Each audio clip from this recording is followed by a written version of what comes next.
الحمد للہ العلی العظیم والصلاة والسلام علی رسولہ الکریم اعوذ باللہ من الشیطان الرجیم بسم اللہ الرحمن الرحیم. میں نے پچھلی دفعہ آپ کو یہ بتایا تھا کہ وہ چیز جس کو سنت کہا جاتا ہے اور جسے اللہ کے پیغمبر محمد صلی اللہ علیہ وسلم نے اپنے طریقے کی حیثیت سے جاری کیا ہے، اس کے بعد اہم پہلو میں بہت کچھ میرے مطالعے کا موضوع ہے. اس میں چند چیزیں ایسی ہیں جو عام مسلمان کی بھی دلچسپی کی ہیں اور ہماری روزمرہ دینی زندگی سے بھی متعلق ہے. تو میں آج کی نشست میں ان کے بارے میں اپنی کچھ معروضات آپ کی خدمت میں پیش کروں گا.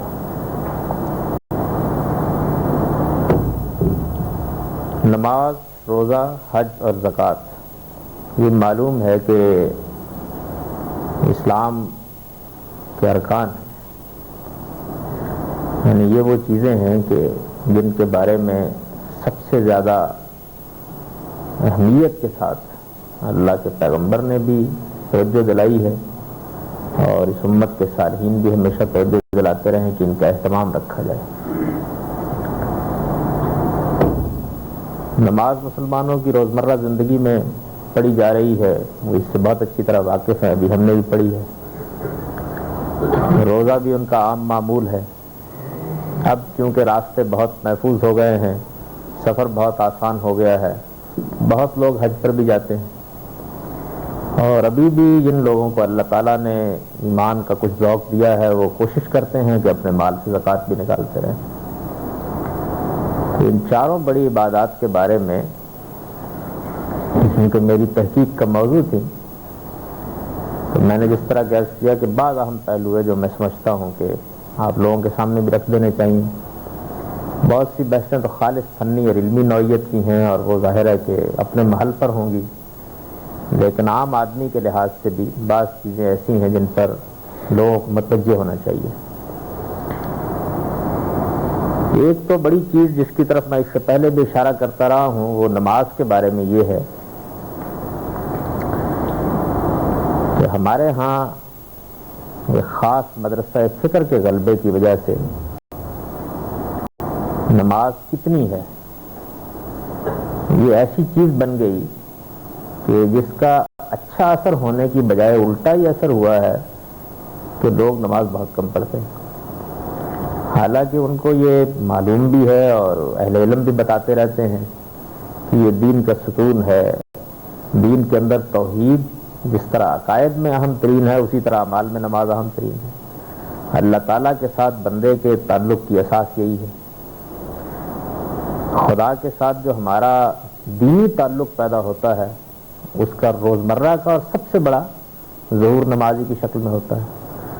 خدا اور بندے کے درمیان پرستش اور عبدیت کے تعلق کا اس سے بڑا کوئی مظہر دینی زندگی میں نہیں ہو سکتا جیسا کہ نماز ہے. اور یہ بھی سب کو معلوم ہے کہ مسلمانوں کے لیے اس کا کچھ حصہ لازم کیا گیا ہے، سب جانتے ہیں. لیکن اس میں تفریق کیا ہے؟ کتنی نماز ہے کہ جو آپ کو لازماً پڑھنی چاہیے، جس کے چھوڑنے پر مواخذہ ہوگا؟ خود اس نماز میں کیا کیا چیزیں ایسی ہیں کہ جن کا پورا اہتمام رکھنا چاہیے اور کیا چیزیں ایسی ہیں کہ جو ایک نفل اور تطوع کی حیثیت رکھتی ہیں؟ آپ ان کو کریں گے تو اللہ تعالیٰ بڑا اجر دے گا اور ہر مسلمان کو ان کا اہتمام کرنا ہی چاہیے. لیکن اگر ان میں سے کوئی چیز چھوٹ جاتی ہے تو یہ چیز مواخذے کا باعث نہیں بنے گی. اس میں کیونکہ مجھے تخفیف کے پہلو کو بیان کرنا ہے تو اس لیے میں پہلے یہ بات اصول کے طور پر عرض کر دوں کہ بندہ اللہ کی جتنی بھی عبادت کرے کم ہے. یعنی اگر اللہ تعالیٰ بندے کو توفیق دے تو ہر وقت سجدہ ریز رہے اس کے سامنے، لیکن اس پروردگار نے ہمیں دنیا کی جس آزمائش میں ڈالا ہے اس میں لوگوں کو کاروبار بھی کرنا ہوتا ہے، ان کو اپنی زندگی کے معمولات بھی انجام دینے ہوتے ہیں اور ان سب معاملات میں بھی یہ اس پروردگار کی بڑی عنایت ہے کہ اس نے اپنے پیغمبر کے ذریعے سے جو دین ہمیں دیا ہے اس میں یہ بتا دیا ہے کہ تم اگر رزق حلال کی جدوجہد کرتے ہو، اپنے خاندان والوں کے حقوق ادا کرتے ہو، تو یہ بھی میری عبادت ہی، یا اور دوسرے جو امور ہیں ان کو اگر صحیح دینی تقاضوں کے مطابق شریعت کے حدود میں انجام دیتے ہو تو یہ بھی وہ چیز ہے کہ جو تمہارے لیے عبادت ہی کی طرح باعث اجر ہوگی۔ لیکن عبادات، ایک چیز تو عبادت ہے، سارا دین عبادت ہے، ساری زندگی مسلمان کی عبادت ہے، لیکن عبادات یعنی پرستش کے وہ خاص مقامات یا دعا اور مناجات کے وہ خاص طریقے جو انبیاء علیہ السلام نے سکھائے ہیں اور جو نماز کی صورت میں ہمارے پاس موجود ہیں،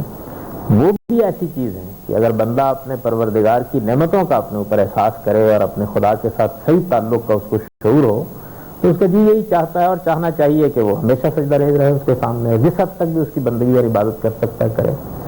تاہم دین میں وہ کیا چیز ہے کہ جس کو اللہ کے پیغمبر نے مسلمانوں کے لیے ایک لازمی عبادت کی حیثیت سے جاری کیا، اور وہ کیا چیزیں ہیں کہ جن کو خود اللہ کے پیغمبر نے اپنا اسوہ قائم کر کے لوگوں کے لیے ایک نمونہ سامنے رکھ دیا کہ وہ زیادہ سے زیادہ یہاں تک پہنچے۔ لیکن بہرحال اس میں بہت سے درجات ہیں، کوئی آدمی اس نمونے کو پوری طرح اپنانے میں کامیاب تو نہیں ہو سکتا لیکن بہت قریب پہنچ سکتا ہے، اور کچھ وہ بھی ہیں کہ جو بالکل یوں سمجھ لیجیے کنارے پر کھڑے رہ سکتے ہیں۔ تو یہ ساری چیزیں لوگوں پر واضح رہنی چاہیے۔ بالخصوص میں نے یہ دیکھا ہے کہ آج کل کے ماحول میں ہر طرح کی ترغیبات ہیں، ہر طرح کے مشاغل ہیں، مشاغل کی بھی ایک نئی دنیا وجود میں آ گئی۔ یعنی کبھی کبھی میں یہ دیکھتا ہوں کہ پرانے دیہات میں کہیں سال میں ایک میلہ لگ جاتا تھا تو لوگ سمجھتے تھے کہ بڑی تفریح ہو گئی، اب ہر گھر میں ہر وقت میلہ لگا رہتا ہے۔ یعنی یہ موجودہ زمانے میں بڑا مسئلہ پیدا ہو گیا، مشاغل کی نوعیت بھی بہت تبدیل ہو گئی، اور آدمی کو پہلے تو اہتمام کر کے کہیں اٹھ کے جانا پڑتا تھا، اب صورتحال یہ ہے کہ جب ذرا گردن جھکائی دیکھ یہ کیفیت پیدا ہو گئی۔ پرانے زمانے میں آپ یہ دیکھیے کہ بہت اہتمام سے یہ ذکر آتا ہے ہمارے یہاں حدیث کی کتابوں میں کہ نبی صلی اللہ علیہ وسلم کے زمانے میں کچھ نٹ لوگ حبشی آ گئے، انہوں نے کچھ کرتب دکھائے اور کچھ اس طرح کی تفریح کا سامان کیا مسجد میں، مسجد نبوی میں، تو نبی صلی اللہ علیہ وسلم نے اپنی اہلیہ، اپنی زوجہ محترمہ سیدہ عائشہ کو دکھایا۔ یعنی یہ بڑے اہتمام کا واقعہ ہے۔ اور اسی طرح کوئی میلے ٹھیلے کے موقع کے اوپر کوئی کشتی ہو گئی، کوئی یہ ہو گیا وہ ہو گیا، لوگ بڑے شوق سے، اب روزمرہ کی چیز ہے۔ تو ان بہت سی چیزوں میں ایک فتنے کی فضا ہے جس میں ہم اس وقت جی رہے ہیں، اس میں نوجوان لوگ جو عبادت کی طرف پہلے متوجہ ہوتے ہیں تو ان کو ہم اپنے ان کے ہاتھ میں فہرست تھما دیتے ہیں کہ دیکھیے جناب بات یہ ہے کہ یہ ہے نماز جو آپ کو لازماً پڑھنی ہے، اور اس میں نے یہ دیکھا ہے کہ باقی تو وہ ساری بھول جاتے ہیں، عشاء کی 17 رکعتوں سے بات شروع ہوتی ہے اور پڑھنے کے لیے آمادہ نہیں ہوتے۔ تو اس وجہ سے یہ ضروری ہے کہ لوگوں کو یہ بتا دیا جائے کہ وہ کتنی نماز ہے کہ جس کے لیے آپ کو اپنے رب کے حضور میں جواب دہ ہونا ہے، اور نماز کے وہ کون سے پہلو ہیں کہ جن کو آپ جتنا زیادہ کریں گے اتنا ہی زیادہ اپنے رب کے زیادہ قریب ہوں گے، اپنے رب کا زیادہ قرب حاصل کریں گے۔ اس لیے کہ نماز ہی کے بارے میں ہم کو یہ بتایا گیا ہے کہ اس میں جب آدمی سجدہ ریز ہوتا ہے تو گویا اپنے رب کے قریب ہو جاتا ہے، وسجد خدا کے ساتھ قرب حاصل کرنے کا ذریعہ نماز ہی ہے، اور اسی طریقے سے اللہ تعالیٰ سے مدد مانگنے کا ذریعہ بھی نماز ہی ہے، اس کے ساتھ اپنے تعلق کو قائم رکھنے کا ذریعہ بھی نماز ہی ہے، ندامت کے اظہار کا ذریعہ بھی نماز ہی ہے۔ ہر چیز جب مسلمان پر آتی ہے تو وہ کیا کرے گا؟ یہی کرے گا نا کہ اپنے رب کے پاس جائے گا، تو رب کے پاس جانے کا موت سے پہلے کوئی طریقہ اس کے سوا نہیں، وہ نماز میں کھڑا ہو جائے، یہی معلوم ہوتا ہے۔ مشکل آ گئی ہے، مصیبت آ گئی ہے، استاد پڑ گئی ہے، سب معاملات میں قرآن سے بھی معلوم ہوتا ہے اور پیغمبر صلی اللہ علیہ وسلم کی تعلیمات سے بھی معلوم ہوتا ہے کہ اور اب بندہ مومن کے پاس کوئی رستہ نہیں، کوئی عمل، کوئی وظیفہ، کچھ نہیں، بس صرف نماز ہے، دعا ہے، اپنے رب کے سامنے جھک جانا چاہیے۔ تو یہ تو ہر وقت آدمی کے اوپر یہ احساس طاری رہنا چاہیے، لیکن میں نے یہ کیا کہ لازمی چیز کیا ہے۔ تو یہ بات اچھی طرح سمجھ لیجئے کہ وہ نماز جو نبی صلی اللہ علیہ وسلم نے لازم کی ہے جس کے اوپر مواخذہ ہوگا، یعنی اگر اس میں کوئی کوتاہی ہوتی ہے تو آدمی اللہ کے حضور میں پکڑا جائے گا، وہ صرف وہی نماز ہے جس کو آپ فرض نماز کہتے ہیں۔ ہمارے ہاں جو اصطلاح میں بولا جاتا ہے نا فرض نماز، اور یہ واقعہ ہے کہ مسجدوں کے اندر بھی اور تعلیم اسلام کی کتابوں میں بھی یہ بات ایسے ہی لکھنی چاہیے، یعنی یوں لکھنا چاہیے۔ قدیم جو ہمارے علماء ہیں، جو ہمارے جلیل القدر علماء قدیم علماء رہے ہیں، ان کے ہاں جب ہم ذکر پڑھتے ہیں تو وہاں لکھا ہوتا ہے کہ فجر کی 2 رکعتیں، ظہر کی 4 رکعتیں، عصر کی 4 رکعتیں، مغرب کی 3 رکعتیں، عشاء کی 4 رکعتیں، ان کے ایسے لکھا ہوتا ہے۔ جب آپ قدیم علماء کی کتابیں پڑھتے ہیں تو ان کے ہاں یہ موجودہ طریقہ بالکل نہیں ہے، وہ بالکل الگ کرتے ہیں اس نماز کو جو اللہ کے پیغمبر نے ایک سنت کے طور پر جاری کی ہے اور مسلمانوں کو اس کا پابند کیا ہے کہ وہ اس کا اہتمام کریں گے، اور جس کا حکم قرآن نے بھی دیا ہے کہ اس کے پابند رہیں گے۔ تو اتنی نماز ہے۔ نوجوانوں کو جب نماز کی طرف خاص طور پر ترغیب دلانی ہو، بہرحال آپ میں سے جن لوگوں کو اپنے بچوں کی تربیت کے معاملے میں مشکلات پیش آتی ہیں اور ان کو وہ چاہتے ہیں کہ تو وہ یہاں سے شروع کریں، اور یہ کوئی غلط نہیں ہے، یعنی یہ خیال نہیں کرنا چاہیے کہ ہم کوئی دین میں ترمیم تغیر کر رہے ہیں، یہی صحیح مذہب ہے، یہی صحیح بات ہے، اور ہمارے قدیم اسلاف نماز کو ایسے ہی بیان کرتے تھے۔ یعنی یہ بات کہ آپ عشاء کی 17 رکعتوں سے شروع کریں تو وہ ایک نوجوان کا فشار ہو جاتا ہے، وہ کہتا ہے جی بس میں تو پھر اس کو تو پھر اب نہیں پڑھتا، یہ مسئلہ ہے۔ آپ دیکھیں مجھ سے نوجوان ملتے رہتے ہیں، میں روز دیکھتا ہوں یہ صورتحال۔ تو آپ یہاں سے شروع کریں، اس کو بتا دیں کہ دیکھو بھائی بات یہ ہے کہ جو نماز لازم کی گئی ہے، جو تم کو ہر حال میں پڑھنی ہے، وہ یہ نماز ہے۔ اس کے بعد جب کچھ نماز کی طرف رغبت ہو جائے، اللہ کی عبادت کا شوق پیدا ہو جائے آدمی میں، تو پھر اسے یہ بتائیں کہ یہ نماز تو وہ ہے کہ وہ لازم کی گئی ہے، جس کے لیے پوچھا جانا ہے، لیکن اللہ کی پرستش کرنے کے لیے آدمی کو زیادہ سے زیادہ کہاں تک جانا چاہیے؟ وہاں تک جانے کی کوشش کرنی چاہیے، زیادہ سے زیادہ جہاں اللہ کا پیغمبر گیا اپنی عبادت۔ تو ایک چیز ہے وہ سنت جو نماز کے بارے میں رسول اللہ صلی اللہ علیہ وسلم نے جاری کی اور جس کا لوگوں کو پابند کیا، اس کی روح سے ہر جگہ لوگوں کو یہ بتانا چاہیے۔ جب پوچھے کوئی آدمی کہ یہ مسلمانوں کو نماز پڑھنی ضروری ہے تو آپ کہیں گے یہ بالکل ضروری ہے نماز پڑھنی ہے۔ اچھا کتنی نماز پڑھنی چاہیے ان کو؟ فجر کی 2 رکعتیں، ظہر کی 4 رکعتیں، عصر کی 4 رکعتیں، مغرب کی 3 رکعتیں، عشاء کی 4 رکعتیں، یہی نماز ہے۔ اور میں آپ سے عرض کروں کہ نبی صلی اللہ علیہ وسلم نے اپنے صحابہ کو اسی کی تلقین کی ہمیشہ، حضور صلی اللہ علیہ وسلم نے بالعموم اسی کا اہتمام کیا۔ اب یہ کہ نبی صلی اللہ علیہ وسلم اللہ تعالیٰ کو خوش کرنے کے لیے، اس کی خوشنودی چاہنے کے لیے نفل کے طور پر، یعنی اپنی طرف سے خدا کے حضور میں سجدہ ریز ہونے کے لیے نماز پڑھتے تھے۔ وہ نماز نفل نماز ہے، پڑھیں گے آپ بہت اجر ملے گا، پڑھیں گے اس سے مراتب بلند ہوں گے، پڑھیں گے تو آپ کی زندگی میں روشنی آئے گی، پڑھیں گے تو آپ کا خدا کے ساتھ تعلق قائم ہوگا۔ لیکن اگر فرض کر لیجئے کہ ایک آدمی نے ان میں سے کچھ بھی نہیں پڑھا تو اس سے مواخذہ نہیں ہوگا، یعنی پوچھا نہیں جائے گا۔ وہ بلندی مراتب کا ذریعہ تو بنتی ہے، کچھ پانے کا ذریعہ تو بنتی ہے، لیکن جو نماز آپ کو لازماً پڑھنی ہے وہ اتنی۔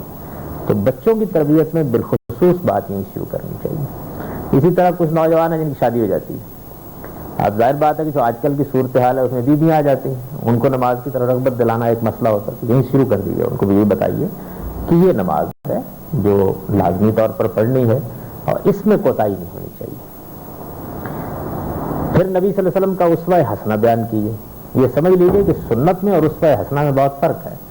سنت تو وہ چیزیں جن کو حضور نے امت کے لیے جاری کر دیا، اور اسوہ حسنہ یہ ہے کہ خود حضور صلی اللہ علیہ وسلم نے دین پر عمل کرنے کے بارے میں ایک معیار قائم کیا لوگوں کے سامنے کہ ایک آدمی کو زیادہ سے زیادہ یہاں تک جانا چاہیے۔ میں زیادہ سے زیادہ کا لفظ بہت سوچ سمجھ کے استعمال کر رہا ہوں، کیونکہ جب کسی نے اس سے آگے بڑھنا چاہا تو حضور نے بہت خفگی کا اظہار فرمایا اور یہ کہا کہ میں تم میں سب سے زیادہ تقویٰ رکھتا ہوں اور تم میں سب سے زیادہ خدا سے ڈرنے والا ہوں، اس سے آگے نہیں۔ یعنی پیغمبر صلی اللہ علیہ وسلم نے ہمارے لیے یہ کیا کہ ایک وہ لازمی حد مقرر کر دی، یہ ان کی عنایت اور احسان ہے ہمارے اوپر، لازمی حد مقرر کر دی کہ اس میں تو کوتاہی نہیں ہونی چاہیے، اور ایک اپنے عمل سے یہ بتا دیا کہ تم زیادہ سے زیادہ اگر اپنے لیے ٹارگٹ بناؤ کہ میں کہاں تک جاؤں گا تو وہ کیا ہے۔ تو نبی صلی اللہ علیہ وسلم جو نفل نمازیں پڑھتے تھے وہ نفل نمازیں کیا تھیں حضور کی؟ ان میں سے کچھ تو رکعتیں آپ ہر نماز کے پہلے یا بعد پڑھتے تھے۔ مثلا فجر سے پہلے آپ 2 رکعتیں پڑھتے تھے، فجر سے پہلے، فجر کی نماز سے پہلے 2 رکعتیں نفل پڑھتے تھے، جن کو ہمارے ہاں سنت مؤکدہ کہتے ہیں لوگ، یعنی یہ نفل ہے۔ حضور صلی اللہ علیہ وسلم بڑے اہتمام سے یہ 2 نفل پڑھتے تھے، اور چونکہ آپ تہجد کی لمبی نماز پیچھے پڑھ چکے ہوتے تھے تو بہت خفیف پڑھتے تھے، یعنی بہت ہلکی پڑھتے تھے، یہاں تک کہ سیدہ عائشہ یہ فرماتی ہیں رضی اللہ عنہا کہ مجھے یہ شبہ ہوتا تھا کہ سورہ فاتحہ بھی آپ نے پوری پڑھی ہے یا نہیں پڑھی، بہت خفیف پڑھتے تھے 2 رکعتیں۔ اور ان دونوں رکعتوں کے بارے میں یہ بھی معلوم ہوتا ہے کہ سفر میں حضر میں آپ قصر نماز جب ہوتی ہے اس وقت بھی یہ پڑھ لیتے تھے 2 رکعتیں عام طور پر، لیکن آپ نے یہ واضح کر دیا بہت اچھی طرح سے کہ میں اس کو امت کے لیے جاری نہیں کر رہا، یہ میرا عمل ہے میرا نمونہ ہے، جو اس کو اپنانا چاہے گا اس کے لیے بڑا اجر ہے. اجر بیان کیا اس کا بہت سا، لوگوں کو یہ بتایا کہ میں یہ نمازیں پڑھتا ہوں، اس سے تم کو کیا حاصل ہوگا، لیکن یہ بھی واضح کر دیا کہ وہ کیا چیز ہے جس پر تم سے پوچھا جائے گا، معلوم کیا جائے گا کہ کیا چیز ہے. اچھا، اسی طریقے سے حضور صلی اللہ علیہ وسلم ظہر سے پہلے 2 رکعتیں اور ظہر سے بعد 2 رکعتیں بالعموم پڑھتے تھے. آپ نے بعض لوگوں کو یہ بھی کہا کہ تم ظہر سے پہلے 4 رکعتیں بھی پڑھ سکتے ہو. یعنی آپ کا جو عام عمل حدیثوں میں بیان ہوا ہے نفل نمازوں کے بارے میں، وہ ظہر سے پہلے 2 رکعتیں اور ظہر کے بعد 2 رکعتیں. عصر کی نماز سے پہلے بعض روایتوں میں یہ آتا ہے کہ آپ نے لوگوں کو کہا کہ بھئی تم 2 رکعتیں یا 4 رکعتیں پڑھ لیا کرو، لیکن آپ کا عام عمل عصر سے پہلے کچھ پڑھنے کا ہمارے علم میں نہیں آیا ہے، اور یہی معلوم ہوتا ہے کہ ایسا نہیں ہوا. بس ایک واقعہ یہ ہوا ہے کہ عصر کے بعد آپ نے آ کر گھر میں 2 رکعتیں پڑھی، تو یہ بات بہت پھیل گئی کہ غالباً عصر کے بعد بھی کوئی نماز آپ نے پہلے نہیں پڑھتے تھے. تو پھر آپ سے پوچھا گیا تو آپ نے بتایا کہ نہیں، ایسا نہیں تھا، میں اصل میں ظہر کی نماز پڑھنے کے بعد کچھ سیاسی معاملات میں مصروف ہو گیا تھا. یعنی جو ریاست کے اور اسٹیٹ کے معاملات تھے، کچھ مال غنیمت کا مسئلہ تھا، اس طرح کی چیز مصروف ہو گیا تھا. تو میں جو نفل پڑھا کرتا ہوں، یعنی ظہر کی نماز پڑھائی آپ نے اور اس کے بعد آپ مشغول ہو گئے، تو وہ نفل میرے جو تھے وہ مجھے خیال ہوا کہ اب میں عصر کے بعد فارغ ہوا ہوں، عصر کی نماز تک آپ مصروف رہے، میں نے اب پڑھ لی ہے. تو یہ آپ کا معمول تھا. اسی طریقے سے مغرب کے بعد آپ 2 رکعتیں پڑھا کرتے تھے اور عشاء کے بعد آپ 2 رکعتیں پڑھا کرتے تھے. نبی صلی اللہ علیہ وسلم کی جو عشاء کی زیادہ سے زیادہ نماز ہے وہ یہی تھی. یعنی ایک تو وہ 4 رکعتیں ہیں کہ جو ہر مسلمان کو پڑھنی لازم ہے، حضور کی عملاً زیادہ سے زیادہ نماز یہی تھی. اس سے زیادہ نبی صلی اللہ علیہ وسلم سے کچھ پڑھنا ثابت نہیں ہے عشاء کے بعد. یعنی 4 رکعتیں مسجد میں نماز پڑھائی اور 2 رکعتیں اس کے بعد آپ گھر میں آ کے یا کبھی مسجد میں ہی پڑھ لیتے ہیں. یہ آپ کا معمول. یہ جو نفل نماز ہے، یہ نماز سے پہلے 2 رکعتیں یا نماز کے بعد 2 رکعتیں یا 4 رکعتیں پڑھی آپ نے اور ان کا اجر بیان کیا، اس کے بارے میں آپ نے یہ پسند کیا کہ گھر میں پڑھی ہے. یعنی یہ بات بھی پسند کی اور یہ فرمایا کہ دیکھو اپنے گھروں کو قبریں نہ بنا دو. یعنی ہر مسلمان کے گھر میں جس طرح اس کو فرض نماز یا جو لازمی نماز ہے وہ جا کے مسجد میں پڑھنی چاہیے، اسی طریقے سے آپ نے اس چیز کو بھی لوگوں کو ترغیب دی کہ وہ اپنے گھر کے گوشے میں بھی اپنے لیے کوئی نماز کی جگہ بنائیں. اس کو پسند کرتے ہیں نبی صلی اللہ علیہ وسلم کہ آپ کے گھر میں بھی کوئی گوشہ ایسا ہونا چاہیے کہ یہ خدا کی عبادت کے لیے خاص جگہ ہے جہاں میں عبادت کروں گا. تو اس میں نفل نمازیں جو پڑھتے تھے حضور زیادہ تر ترین پڑھتے تھے. بہت کم اس کا روایتوں میں ذکر آیا کہ آپ نے یہ نفل نمازیں کبھی مسجد میں پڑھی، یعنی عام طور پر گھر میں پڑھ کے گئے اور گھر میں آ کے پڑھ لی. یہی سیدہ عائشہ جو ظاہر بات ہے کہ شب و روز کی رازدان ہیں، ان سے بڑھ کر تو حضور کے نفل نمازوں سے کوئی واقف نہیں ہے، تو وہ ہم کو یہ بتاتی ہیں کہ عام طریقہ حضور صلی اللہ علیہ وسلم کا یہی تھا. اس کے بعد آپ کے لیے ایک نماز لازم کی گئی تھی ہماری 5 نمازوں کے علاوہ. یعنی ہمارے لیے، ہم مسلمانوں کے لیے تو اللہ تعالیٰ نے 5 نمازیں اپنے پیغمبر کی وساطت سے لازم کی، حضور کے لیے 6 تھیں اور اس کا ذکر قرآن میں بیان ہو گیا ہے. یہ بیان کر دیا گیا ہے کہ یہ نماز جو ہے یہ نافلہ تعلق آپ کے لیے زائد نماز ہے. یعنی یہ 5 مسلمانوں کی نمازوں کے علاوہ آپ کو پڑھنی ہے. وہ نماز تہجد کی نماز ہے. یعنی تہجد کے وقت نبی صلی اللہ علیہ وسلم، تہجد کا مطلب ہے رات کو سو کے اٹھنا، تو تہجد کے وقت حضور صلی اللہ علیہ وسلم نماز پڑھتے تھے اٹھ کے، یعنی کچھ سو لیے اور سو کے اٹھ کے نماز. اس میں بھی حضور کے معمول کی جو تصویر آتی ہے سامنے وہ بڑی ہی دل نواز ہے. یعنی سیدہ یہ بیان کرتی ہیں کہ بعض اوقات ایسا ہوتا تھا کہ آپ سو گئے تو آپ اٹھے اور اٹھ کے تو آپ نے آدھی رات کے وقت یا 2/3 رات رہ گئی یا 1/3 رات جب بھی آنکھ کھل گئی تو آپ مسلسل نماز پڑھتے. بعض اوقات ایسا ہوتا تھا کہ آپ یہ جو تہجد کی نماز ہے یہ ایسے پڑھتے تھے کہ پڑھ لی تھوڑی سی پھر لیٹ گئے، پھر اٹھے پھر پڑھ لی تھوڑی سی پھر لیٹ گئے، پھر اٹھے پھر پڑھ لی تھوڑی سی پھر لیٹ گئے. یعنی یہ بھی آپ کا معمول رہا اس معاملے میں. اور یہ بھی معلوم ہوتا ہے کہ حضور صلی اللہ علیہ وسلم کی یہ نماز کچھ بہت معمولی اوقات ہیں رہ گئی، نہیں پڑھ سکے آپ رات یہ نماز، تو پھر آپ نے یہ فجر کے بعد پڑھ لی. یہ بھی معلوم ہوتا ہے کہ رہ گئی. ایسے چند واقعات ہیں کہ حضور صلی اللہ علیہ وسلم تہجد نہیں پڑھ سکے اور آپ نے اس کی وجہ بیان کرتے ہیں سیدہ کہ بالعموم ایسا اس وقت ہوا جبکہ ایک آدھ دو چار مرتبہ ایسے ہوا کہ فی الواقع نیند کا غلبہ ایسا ہو گیا آپ کے اوپر، کوئی تکان اور اس طرح کی صورت ہو جاتی ہے، غزوات بھی رہے کہ نہیں آنکھ کھلی، اور دو چار مرتبہ بیان کرتے ہیں بہت شدید تکلیف اور بیماری میں سر درد یا اس طرح کی کوئی کیفیت بہت ہو گئی تو اس میں آپ نہیں پڑھی ہے نماز، لیکن پھر صبح پڑھ لی۔ یہ جو تہجد کی نماز ہے یہ نبی صلی اللہ علیہ وسلم کے لیے لازمی نماز تھی، اور ہم لوگوں کے لیے سعادت ہے اگر آدمی کو اللہ تعالیٰ توفیق عطا فرمائے اس کے پڑھنے کی نفل نماز، یہ بھی کوئی لازمی نماز نہیں ہے۔ اس نماز کی بڑی فضیلت قرآن میں بیان ہوئی ہے، اور بالخصوص وہ لوگ جو لوگوں کے لیے دین کا نمونہ بن کے کھڑے ہوں یا ان کو دین کی طرف بلانے والے ہوں، ان کو تو اس کا خاص اہتمام معلوم ہوتا ہے کہ کرنا چاہیے حضور کی پیروی میں۔ صحابہ کرام میں جو لوگ اس کا شوق رکھتے تھے انہوں نے حضور کے ساتھ یہ پڑھنی شروع کر دی، اور جب پڑھنی شروع کر دی تو پھر بہت سی باتیں اس کے بارے میں پوچھنا شروع کر دیں، یعنی یہ چونکہ حضور نے اس کو کوئی سنت کے طور پر جاری تو کیا نہیں تھا، اس لیے آپ نے اپنے طور پر اس کے بارے میں کوئی خاص بات نہیں بتائی، لیکن جب شوق ہوا لوگوں کو کہ ہم بھی یہ نماز پڑھیں جو حضور پڑھتے ہیں، اور صحابہ میں سے ایسے سعادت مند تھے کہ جن کو اس طرح کا بہت شوق ہوتا تھا تو وہ پوچھتے رہتے، ان کے پوچھنے سے ہمیں اس کے بارے میں بہت سی معلومات حاصل ہو گئی اس نماز کے بارے میں۔ مثلا ہمیں یہ معلوم ہوا صلی اللہ علیہ وسلم نے اپنی زندگی میں اس نماز کو پڑھنے کا جو طریقہ اختیار کیا اس میں یہ کہ ہمیشہ طاق پڑھی، یعنی کبھی جفت نہیں پڑھی یہ نماز، 3 رکعتیں 5 رکعتیں 7 رکعتیں 9 رکعتیں، اور جس طرح کے سیدہ بیان کرتی ہیں 11 رکعتیں، یعنی کبھی اس کو آپ نے جفت نہیں پڑھا، 4 6 8 ایسے نہیں پڑھی، ایسے ہی پڑھی۔ یہ بھی وہ بیان فرماتی ہیں کہ شروع میں جب آپ ایک قوت کیفیت میں تھے تو اس وقت 11 رکعتیں پڑھتے تھے،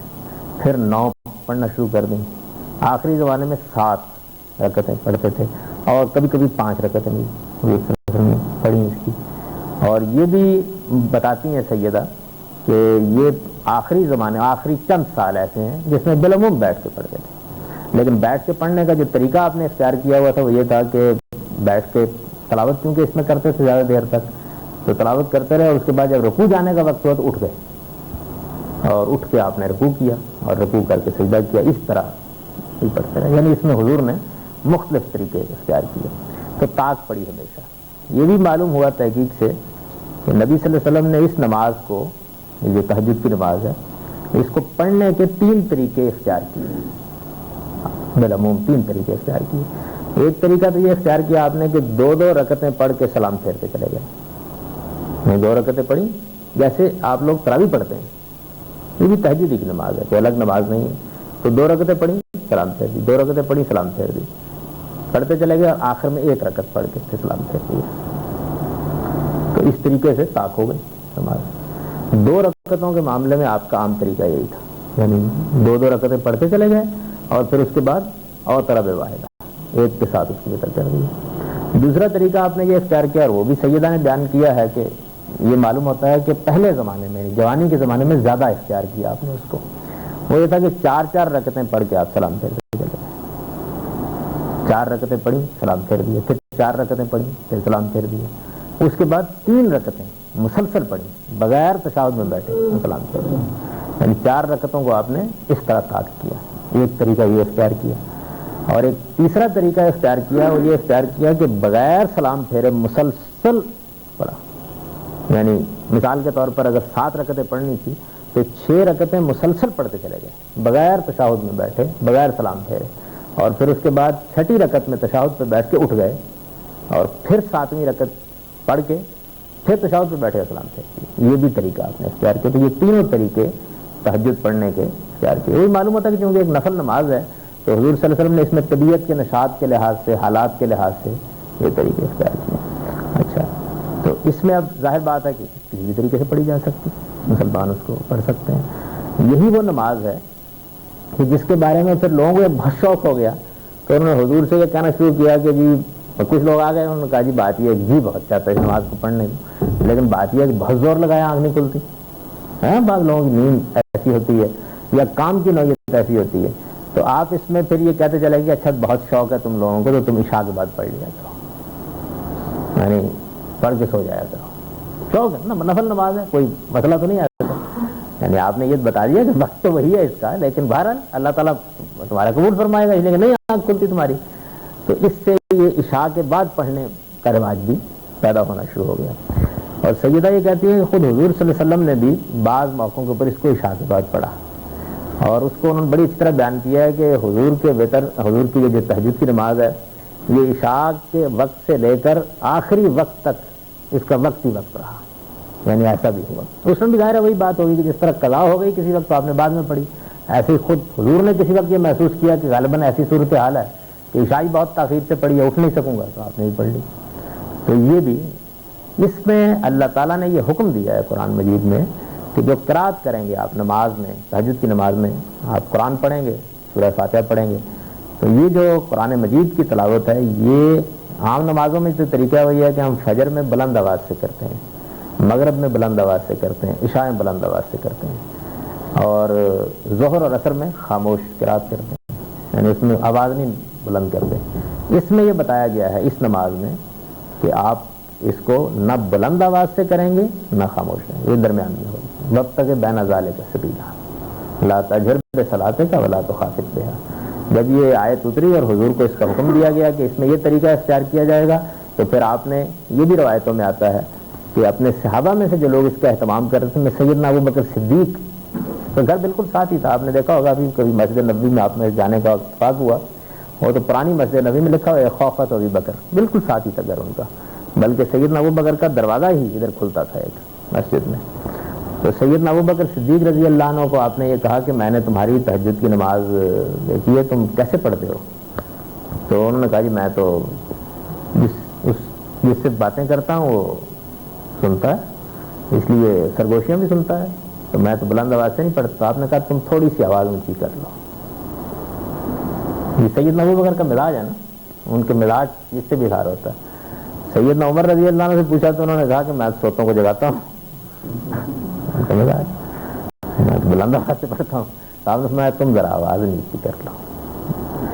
تو نبی صلی اللہ علیہ وسلم کی جو نمازیں عام نمازیں ہیں وہ یہ نمازیں ہیں۔ اس طرح اس کے علاوہ بعض موقعوں کے اوپر بعض صحابہ میں آپ نے یہ دیکھا کہ زیادہ شوق ہے اور عبادت کرنے کا، تو ان میں ان کے استفسار پر آپ نے مثلا یہ آپ نے کہا کہ مغرب کے بعد بھی 2 رکعتیں، مغرب کی نماز سے پہلے، مغرب کی نماز سے پہلے بھی 2 رکعتیں پڑھ لیا کرو۔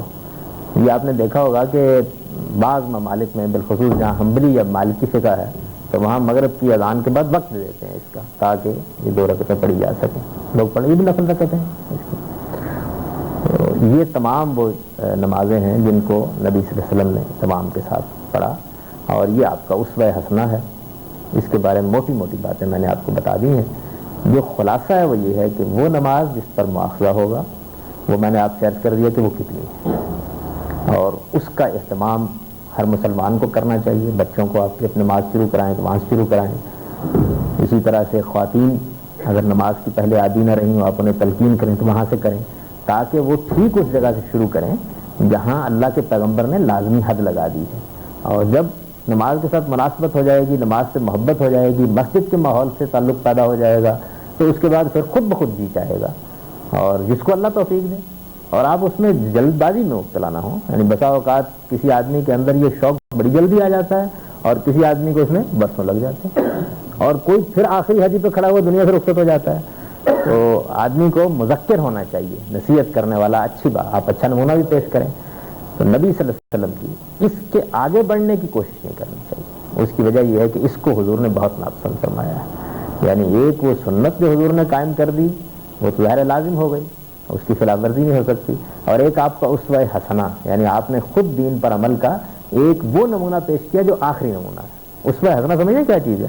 یعنی ایک آئیڈیل کیا ہے، ایک چیز ہے کہ لازمی کیا ہے، اور ایک چیز یہ ہے کہ آپ کو ہدف دیا گیا ہے کہ آپ زیادہ سے زیادہ کہاں تک پہنچ سکتے ہیں۔ نماز کے بارے میں چند باتیں میں چاہتا تھا کہ آپ کی خدمت پیش کروں۔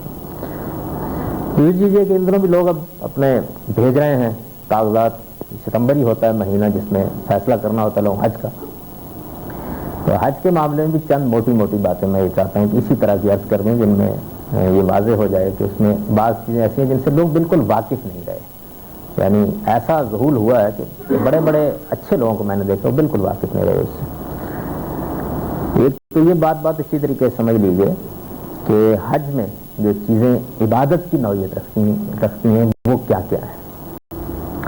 یعنی بیت اللہ سے متعلق یہ کہنا چاہیے، بیت اللہ کی زیارت اللہ تعالیٰ اگر کبھی توفیق دے تو کیا چیزیں عبادت کی نوعیت رکھتی ہیں، ان میں سے ایک چیز حدی ہے جو کم و بیش بالکل غائب ہو گئی۔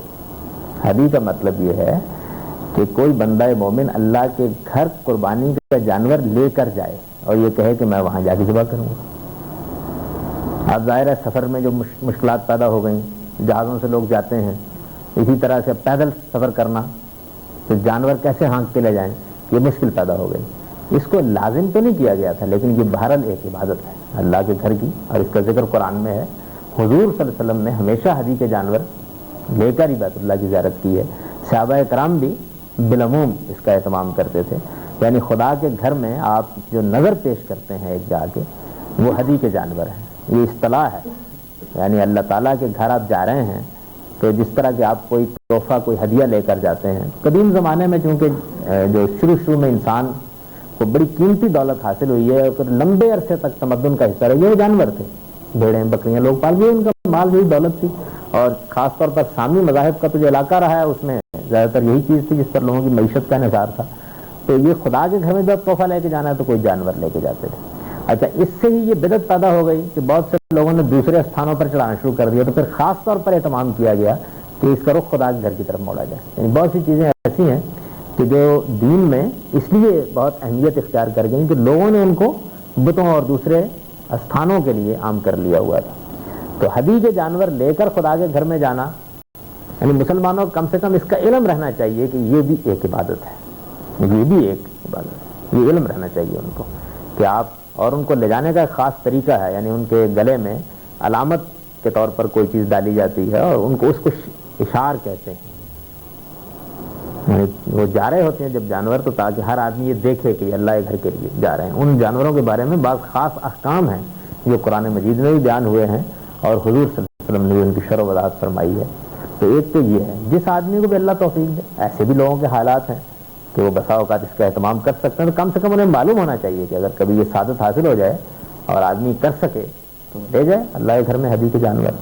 وہ حدی کے جانور جو ہیں وہ آپ صفا و مروہ کے قریب سے لے کر مینا تک جہاں چاہیں قربان کر سکتے ہیں، یعنی جب آپ لے کے جائیں گے تو آپ جہاں چاہیں قربان کر سکتے ہیں۔ یہ تو حدی کا معاملہ ہے۔ دوسری چیز جو ہے وہ آپ سب لوگ واقف ہیں، عبادتوں میں سے خدا کے گھر کی باتوں میں طواف ہے، جو کہیں اور نہیں ہوتا، یعنی وہ قرآن مجید کے نزدیک صلاۃ البیت ہے، وہ بیت اللہ کی نماز ہے۔ بیت اللہ میں آپ جاتے ہیں تو نماز، یہ نماز بھی پڑھتے ہیں، لیکن ایک زائد چیز ہے، یہ اصل میں تجدید عہد ہے، اور ہم حجر اسود کی طرف ہاتھ کر کے تو اللہ تعالیٰ کے ساتھ جو ہم نے بندگی کا عہد باندھا ہوا ہے اس کو زندہ کرتے ہیں۔ یہ اس بات کی علامت ہوتی ہے کہ ہم پروردگار اس عہد کو نبھانے کا ایک بار پھر وعدہ کرنے کے لیے تیرے حضور میں آئے ہیں، اور اس کے بعد اللہ کے گھر کے گرد چکر لگاتے ہیں۔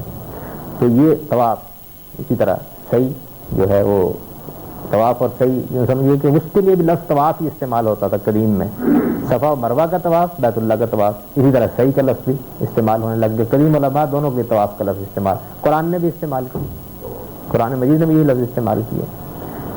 اس کے بعد عمرہ ہے اور پھر حج ہے۔ عمرہ بالکل ایک الگ عبادت ہے اور حج بالکل ایک الگ عبادت ہے، یعنی عمرہ اور حج جو ہیں ان کے بارے میں یہ سمجھ لینا چاہیے کہ دو الگ الگ عبادتیں ہیں۔ یہ بھی جان لینا چاہیے کہ اللہ تعالیٰ کی کتاب سے بھی یہ معلوم ہوتا ہے اور حضور کے اسوہ سے بھی یہ معلوم ہوتا ہے، اور اس سے بھی لوگ بالکل ناواقف ہو گئے کہ اصل جو چیز ہے وہ یہ ہے کہ آپ عمرے کا سفر الگ کریں، حج کا سفر الگ کریں، یعنی یہی پسندیدہ ہے، یہ زیادہ پسندیدہ بات یہ ہے کہ آپ عمرے کا سفر الگ کریں، حج کا سفر الگ کریں۔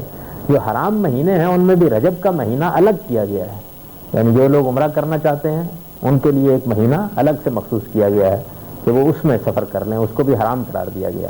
اور حج کے مہینے جو ہیں وہ ذوالقعدہ، ذوالحج اور محرم ہیں، وہ الگ قرار دیے گئے۔ یہ اشہر معلومات ہیں، حج کے متعین مہینے ہیں، اور اسی طرح عمرے کے مہینے ہیں۔ تو صحابہ کرام کے زمانے میں بھی حضور نے بھی اس کا اہتمام کیا، یعنی حج کے لیے الگ سفر کرے آدمی، عمرے کے لیے الگ سفر کرے، اللہ تعالیٰ کو یہی پسند ہے زیادہ۔ اب اس کے بعد یہ ہے کہ ظاہر ہے کہ ایک آدمی بسا اوقات ساری زندگی کی پونجی بمشکل میسر کر پاتا ہے، ساری زندگی کی پونجی بمشکل میسر کر پاتا ہے، اور وہ اس کی خواہش یہ ہوتی ہے کہ بھائی میں پتہ نہیں دوبارہ آ سکتا ہوں یا نہیں آ سکتا۔ بہت سے لوگ ایسے ہیں کہ یہ خواہش تو ہوتی ہے نا آدمی کے دل میں تو اگر میں آیا ہوں تو اچھا پھر میں اگر عمرہ کر لیتا ہوں اور حج نہیں کر سکتا، یا حج کر لیتا ہوں اور عمرہ نہیں کر سکتا، تو میں ایک عبادت سے محروم رہ گیا.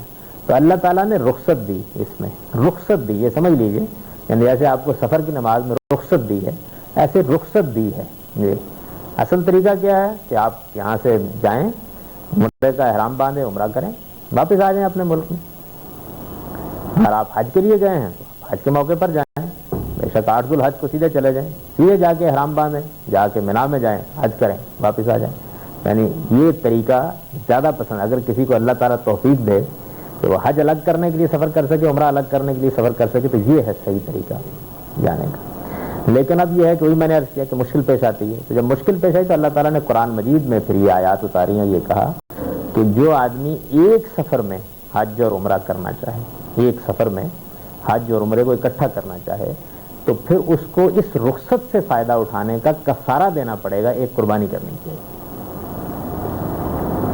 یعنی یہ رخصت ہے، اور اس رخصت سے اگر آپ فائدہ اٹھاتے ہیں تو آپ کو قربانی کرنی پڑے گی. اگر قربانی کے پیسے نہ ہوں یا قربانی کی کوئی اور مشکل پیش آ جائے تو آپ کو روزے رکھنے پڑیں گے. یہ ایک کفارہ ہے اس کا، اس لیے کہ آپ نے ایک رخصت سے فائدہ اٹھایا. اصل میں تو آپ کو حج کرنے کے لیے الگ جانا چاہیے تھا، عمرہ کرنے کے لیے الگ جانا چاہیے تھا. تو اس وقت جو یہ بہت بڑے پیمانے پر آفاقی حاجی جاتے ہیں، ان کو یہ علم ہی نہیں ہے. ان میں سے بہت سے لوگ ہیں کہ جن کے پاس یہ قوت موجود ہے، استطاعت بھی موجود ہے، لیکن ان کو علم ہی نہیں ہے، وہ سمجھ کے آئے ہوئے ہیں. اچھا، اب آپ ایک دلچسپ بات دیکھیے کہ اللہ تعالیٰ بڑی مشکل سے ایک قربانی کا کفارہ عائد کر کے اس پر راضی ہوئے ہیں کہ آپ حج اور عمرہ ایک سفر میں کر لیں. اور ادھر مسلمانوں کا حال یہ ہے کہ 19-20 عمرے کے بغیر چل نہیں لیتے. بڑی مشکل سے یہ اجازت دی ہے اللہ تعالیٰ نے کہ آپ ایک عمرہ اور ایک حج کو ایک سفر میں اکٹھا کر لیں، بڑی مشکل سے. اور اس پر بھی ایک قربانی عائد کر دی ہے، اور قربانی ایسے کہ تو روزے آپ کے اوپر لازم کر دیے. اور میں نے وہاں دیکھا خود، میں جب حج کے لیے گیا تو میں نے عمرہ کیا، اس کے بعد کافی دن ہمیں قیام کرنا پڑا. آج کل کے حالات میں تو یہ ہو جاتا ہے. تو میرے ہم سفر بھی تھے، بہت سے دوسرے لوگ بھی تھے، تو وہ بیچارے بال مڑوا کے سر چلوا بیٹھے اپنا ایک عمرے پر. تو وہ حیران ہوتے کہ بھائی میں تو وہیں بیٹھا ہوں. تو میں نے کہا بھائی بات یہ ہے کہ سلف میں، صحابہ کرام میں تو یہ بحث رہی کہ کیا ایک سال میں 2 عمرے ہو سکتے ہیں. یہ بحث رہی، اس پر بھی بڑا مارکا رہا. بڑی مشکل سے بعض صحابہ اس پر آمادہ ہوئے کہ ایک سال میں کیا 2 مرتبہ عمرہ ہو سکتا ہے، 2 مرتبہ جا کے سفر کر کے، اور کجائیے کیا کیے چلے جا رہے ہیں. وہ بالکل عبادت کو مذاق بنا دینے والی بات ہے. یعنی اللہ تعالیٰ کی جو عبادتیں ہیں وہ اس کے اپنے طریقے اور اس کے اپنے اہتمام کے ساتھ ہی ہونی چاہیے. تو پہلی بات تو یہ سمجھ لیجیے کہ عمرہ بالکل ایک الگ عبادت ہے، حج ایک بالکل الگ عبادت ہے. اس کے لیے افضل ترین طریقہ یہی ہے کہ آپ حج کا سفر الگ کریں، عمرے کا سفر الگ کریں. اور اگر آپ حج کا سفر الگ کریں گے، عمرے کا سفر الگ کریں گے، تو پھر آپ کے اوپر کوئی قربانی واجب نہیں ہے. یعنی آپ حج کریں اس میں بھی کوئی قربانی نہیں، عمرہ کریں اس میں بھی کوئی قربانی نہیں. عمرے میں آپ نے احرام باندھا، آپ نے طواف کیا، آپ نے سعی کیا، آپ نے سر منڈوایا، آپ نے احرام کھولا، فارغ ہو گئے، عمرہ ہو گیا. حج میں آپ مینا میں گئے احرام باندھ کے، وہاں سے آپ عرفات میں گئے، مزدلفہ میں آئے، آ کے آپ نے کنکر مارے، احرام کھولا، طواف افاضہ کیا، فارغ ہو گئے. یعنی یہ سمجھ لینا چاہیے یہ جو قربانی اس وقت اتنے بڑے پیمانے پر کرنی پڑ جاتی ہے، اور اس کے لیے یعنی کوئی چارہ نہیں رہا کہ بینک بنا دیے انہوں نے، ورنہ وہاں پر آدمی ڈوب جائیں، اتنا خون اور گوشت وہاں ہوتا ہے. یہ کیوں ہو گئی؟ اس کی وجہ کہ لوگ اس سے واقف نہیں ہیں. وہ بہرحال حج اور عمرے کو اکٹھا کرتے ہیں اور کفارے کی قربانی ان کو کرنا پڑ جاتی ہے. یعنی اگر آپ حج اور عمرے کو الگ الگ کر دیں اور لوگوں کو یہ بتائیں بھی اور ہو جائیں بھی، تو یہ مسئلہ بھی بہت حد تک پیدا بھی نہ ہو. اس میں ہدی کا جانور لے جانا ایک الگ چیز ہے، یعنی وہ تو آپ لے کے جائیں گے تمام سے، آپ جائیں اللہ کے حضور میں جا کے پیش کر دیں، وہ ایک الگ چیز ہے. وہ کوئی لازم فرض چیز نہیں ہے، لیکن ایک بڑی سعادت اور عبادت کی چیز ہے، وہ الگ ہے. اچھا، اسی طریقے سے وہ لوگ جو وہاں موجود ہوتے ہیں، عید الاضحیٰ ان کے لیے بھی آتی ہے، وہ عید الاضحیٰ کی قربانی وہاں کرنا چاہیں. آناف تو قائل نہیں ہے، لیکن بہرحال باقی لوگ کہتے ہیں کہ بھائی کوئی منع تو نہیں کیا گیا، کرنا چاہیں تو کر لیں، وہاں پر کر لیں. وہ بھی ورنہ یہ ہے کہ ان کے گھر والوں ہی کو کرنی چاہیے پیچھے بیٹھ کے اپنے مستقر کے اوپر، تو وہ آپ کر سکتے ہیں. لیکن یہ جو قربانی اب لازماً کرنا پڑتی ہے، اس لیے کہ ہم ایک سفر میں حج اور عمرے کو اکٹھا کرتے ہیں، اور حج اور عمرے کو ایک سفر میں اکٹھا کرنے کے نتیجے میں کفارہ لازم آ جاتا ہے. یعنی رخصت سے فائدہ اٹھانے کا جرمانہ ادا کرنا پڑتا ہے کہ آپ نے ایک رخصت سے فائدہ اٹھایا، جس کو لوگ حج تمتع کہہ دیتے ہیں. حج کی کوئی قسمیں نہیں ہیں، حج حج ہوتا ہے بس، اور عمرہ عمرہ ہوتا ہے. آپ نے ایک سفر میں دونوں کو اکٹھا کیا تو قربانی کریں یا روزے رکھیں. یہ ہو جاتا ہے. تو یہ بہت اچھا سمجھ لینا چاہیے. اسی طریقے سے یہ بھی جان لیجیے کہ یہ سارا حج اور سارا عمرہ جتنا بھی ہے سارا کا سارا، اس سارے کے اندر اعمال ہیں. یعنی آپ طواف میں چکر لگا رہے ہوتے ہیں، حجر اسود کو چوم رہے ہوتے ہیں یا استلام کر رہے ہوتے ہیں، اس طرح اشارہ کر رہے ہوتے ہیں اسی جانب. آپ منا میں جا رہے ہیں، آپ عرفات میں جا رہے ہیں، آپ مزدلفہ میں آ رہے ہیں. یہ سارا جو عمل آپ اس میں اعمال ہیں، اس میں کوئی مصنون اذکار نہیں. یعنی جو کتابوں میں بے شمار چیزیں لکھی ہوتی ہیں، ان میں سے کوئی چیز بھی نہیں. کسی چیز کو بھی حضور نے جاری نہیں کیا. ہاں حضور کا اپنا اسوہ حسنہ ہے کہ آپ کیا دعا کرتے تھے، وہ ذکر آ گیا. اور کسی کو اللہ سعادت دے تو وہ ضرور ان دعاؤں کا اہتمام کریں.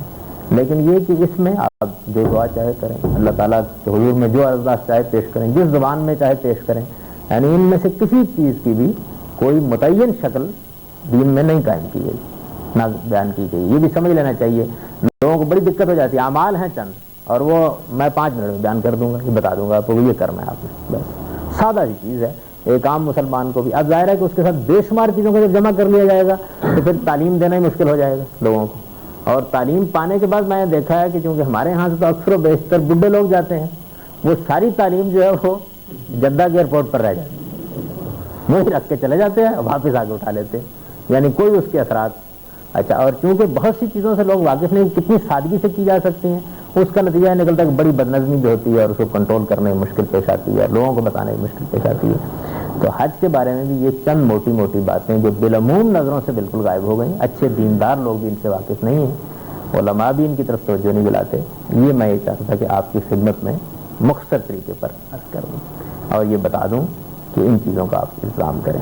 زکوٰۃ کے بارے میں بھی انشاءاللہ کبھی موقع ملا تو اگلے انشاءاللہ جمعے سے درس شروع ہو جائے گا. تو اسی طرح کی بعض چیزیں جو بالکل فراموش ہو گئی اور لوگ ان سے واقف نہیں ہیں، کوشش کروں گا کسی موقع پر عرض کر دوں. اقول و قولی ھذا واستغفر اللہ لي. آیت کریمہ کروانا، یہ دیکھیے قرآن کے ساتھ یہ بھی ہونا تھا. ایسی کوئی چیز کوئی نہیں، بس دین کے اندر ایک ہی چیز ہے، نماز اور دعا، نماز اور دعا. حضور نے ہمیشہ نماز پڑھی، دعا کی، نماز پڑھی، دعا کی. جب کوئی آدمی اپنی زمین ٹھیکے پر دیتا ہے تو وہ ایک مقررہ رقم وصول کر دیتا ہے. ٹھیکے پر لینے والے کو نفع یا نقصان مالک کو اس سے کوئی غرض نہیں. کچھ لوگ اس بات کو بینک میں روپیہ رکھنے اور اس پر نفع لینے کا جواز بناتے ہیں. آپ کس بارے میں کیا رائے ہے؟ یہ معاملہ جو ہے یہ تھوڑا سا لوگوں نے خلط ملط کر کے اس کو خراب کر دیا. ایک چیز یہ ہے کہ آپ کے پاس کوئی زمین کا ٹکڑا ہے، آپ کے پاس کوئی مکان ہے، آپ کے پاس کوئی اس طرح کی، آپ نے اس کو کرائے پر دے دیا ہے.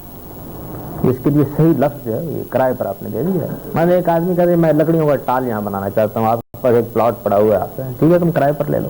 یہ ایسے ہی ہے جیسے مثال کے طور پر ہم کوئی مکان کرائے پر لے لیتے ہیں. اور کرایہ جو ہے یہ سود نہیں ہے، کرایہ بالکل الگ چیز ہے. جو لوگ اس کو سود سے خلط ملط کرتے ہیں وہ نہ سود سے واقف ہے نہ کرائے سے واقف، اور میرا خیال ہے کہ تمدن سے بھی واقف نہیں ہے. یہ دو بالکل الگ الگ چیزیں. یعنی سود صرف صرفی چیزوں میں ہوتا ہے. صرفی چیزوں سمجھتے ہیں کیا ہوتی ہیں؟ جو آپ لیں گے کسی سے قرض کے طور پر تو آپ کو انہیں استعمال کرنا پڑے گا اور وہ فنا ہو جائیں گے. بھائی آپ نے مجھ سے 2.5 سر گندم لے لی، 50 روپے لے لیے، تو اب یہ 50 روپے جو ہیں ان کے اوپر سواری نہیں کی جا سکتی، یہ تو خرچ ہو جائیں گے نا، فنا ہو جائیں گے. سود کا تعلق ان سے ہے. سود کا تعلق ان چیزوں سے نہیں جن کو آپ استعمال کرتے ہیں. آپ نے کسی آدمی سے ایک میز لے لی ہے، کرسی لے لیا، آپ نے ایک ٹینٹ لے لیا ہے، آپ نے کوئی کمرہ کرائے پر لے لیا ہے، تو یہ چیز وہ ہے کہ جو آپ کھا نہیں لیں گے، فنا نہیں ہو جائے گی. استعمال کریں گے تو استعمال کا کرایہ آپ کو دینا چاہیے. آپ نے اس کو استعمال کیا ہے. اگر اس کو ممنوع قرار دے دیا جائے سارا تمدن بالکل رک کر رہ جائے گا، ختم ہو جائے گا بالکل. اور اس میں پھر جن لوگوں نے اس میں اجتہادات فرمائے ہیں، ہمارے ایک بڑے بزرگ اور بڑے جلیل قدر عالم ہیں، ان کو بڑا ابرام رہا اس کے اوپر کسی نے کسی طرح کرائے کو سود ثابت کر دیا جائے. تو انہوں نے کہا کہ کرایہ سود ہے. ایک دوسرے صاحب علم نے ان سے کہا کہ جی مولانا آپ یہ جس جہاز پر ابھی اس کرایہ دے کے سفر کر کے کراچی سے لاہور تشریف لائے ہیں تو اس کے بارے میں کیا رائے ہے؟ ان کا یہ پائلٹ کی محنت کا معاوضہ ہے. تو ایسے ہی مزے کرتے اس بات جو یہ سسٹم پہ سامان دیتے ہیں وہ بالکل سود ہے. وہ تو آپ باقاعدہ قرض دے رہے ہیں دوسرے آدمی سے، وہ تو استعمال کا کرایہ نہیں ہے، قرض. آپ کو کوئی قسطوں کے اوپر جب دیتا ہے تو وہ کہتا ہے جی آپ آج دے دیں تو 10 روپے میں ہے، آپ اگر 2 مہینے بعد دیں گے تو 12 روپے میں. یہ 2 روپے کس چیز کے لے رہا ہے وہ؟ یہ تو آپ کو اصل میں اس نے قرض دے دیا ہے. پیسے کی صورت میں اور اس کے سود لے رہا ہے. کرایہ لینے کے بعد تو پھر وہ چیز اسے واپس لے لینی چاہیے, اس کو واپس لے لینی چاہیے. ہاں نہیں بالکل ٹھیک ہے, وہ کرایہ لے اور چیز واپس لے. بہت زمین آسمان کا فرق پڑ جاتا ہے. وہ آدمی لے کرایہ لے جا کے اور چیز اپنی واپس لے لے, یعنی پھر آپ چیز استعمال کریں گے اور دے دیں گے, واپس دے دیں گے اس آدمی کو جا کے, واپس لے جا کے چیز. کرایہ کی چیز استعمال میں کی جاتی ہے نا, خدا کے دین کے ساتھ کھیل نہیں کھیلا جا سکتا. آپ نے کرایہ پہ لی ہے, وہ قیمت تو نہیں وصول نہیں کر رہا نا. وہ قیمت اگر وصول کر رہا ہے تو پھر وہ چیز اس کی رہی نہیں, کرایہ کس چیز کا لے رہا ہے. اگر اس نے 10 روپے کی سائیکل مجھے دے دی ہے تو وہ میری ہو گئی.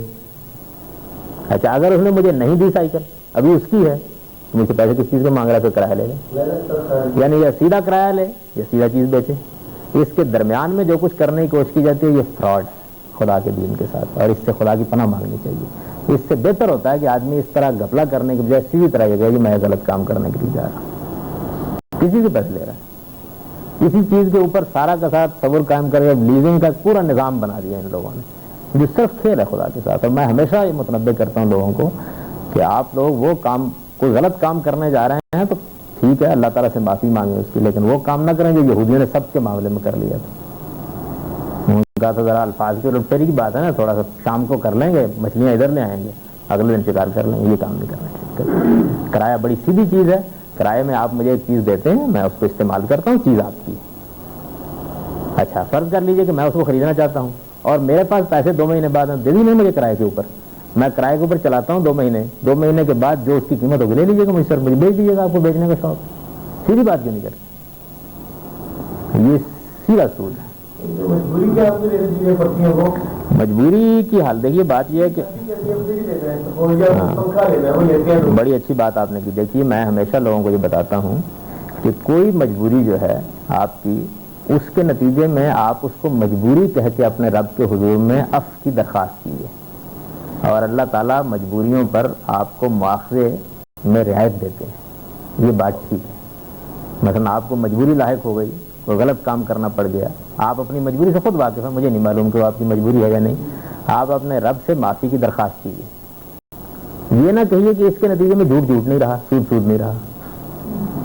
یعنی سود تو سود ہی رہے گا, جھوٹ ہی رہے گا, غلطی رہے گی. البتہ چونکہ آپ کو مجبوری ہے تو مجبوری کا قانون قرآن میں بیان ہوا ہے کہ اگر آپ کسی غلط کام کا ارتکاب مجبوری میں کرتے ہیں تو وہ مجبوری اگر اتنی زیادہ ہے کہ آپ اس کے بغیر رہ ہی نہیں سکتے تھے تو اللہ تعالیٰ مکمل معاف بھی کر دے گا. ایسا بھی ہے. آپ یہ دیکھیے نا, قرآن میں کتنا بڑا جرم ہے زنا, اس کے بارے میں یہ آیا ہے کہ وہ لونڈیاں جو اپنے مالکوں سے مجبور ہو کر بدکاری کرتی تھیں تو اللہ تعالیٰ نے فرمایا کہ اگر وہ دل میں پاک دامنی کا خیال رکھتی ہیں تو ان اللہ من بعد اکراہہن لغفور رحیم, اللہ معاف فرمائے گا. اللہ نے یہ نہیں کیا کہ پھر وہ زنا نہیں رہتا, نہیں, اس کے اوپر اللہ تعالیٰ معاف فرما گا. اسی طریقے سے آپ کی مجبوری اگر اس درجے کی نہیں ہے تو ہو سکتا ہے گناہ کم ہو جائے, ایک چیز صغیرہ کے بجائے کبیرہ گناہ کے درجے میں آ جائے. لیکن جو چیز غلط ہے اس کو کوئی دنیا کی چیز صحیح نہیں کر سکتی. مثلا آپ یوں سمجھیے اس کو کہ ایک خاتون ہے, اس کے پیچھے کوئی گنڈا لگا ہوا ہے, آپ کے گھر میں آ جاتی ہے. اب آپ باہر کھڑے ہیں, وہ پوچھتا ہے آپ سے کہ یہاں تو نہیں آئی, سچ بولیں گے؟ آپ جانتے ہیں کہ اس کے نتیجہ کیا نکلے گا, تو آپ جھوٹ بولیں گے. لیکن یہ جھوٹ بولنا اس وقت قابل مواخذہ نہیں رہے گا, یعنی اس پر اللہ تعالیٰ معاف فرما دیں گے. اس کا یہ مطلب نہیں کہ اس وقت سچ ہو جائے گا, جھوٹ تو جھوٹ ہی رہے گا, سچ نہیں ہو جائے گا. لیکن اب آپ اللہ سے یہ توقع کر سکتے ہیں کہ وہ آپ کو معاف فرما دیں. تو مجبوری کے بارے میں یہ طریقہ اختیار کرنا چاہیے, نہ کہ مولوی حضرات سے جا کے فقہ بنوانی چاہیے کہ ذرا تھوڑا سا جھوٹ حلال کر دیں, ذرا تھوڑا سا سود حلال کر دیں. نہیں, مجبوری جو ہے اس کی اللہ رعایت دیتے ہیں اللہ تعالیٰ. اس کا فیصلہ آپ خود کریں کہ آپ کی کتنی مجبوری ہے, اور اللہ سے معافی مانگیں. جب اللہ کا دین آدم سے محمد صلی اللہ علیہ وسلم تک ایک ہی رہا ہے تو بنی اسرائیل میں اونٹ اور خرگوش کیوں حرام تھا؟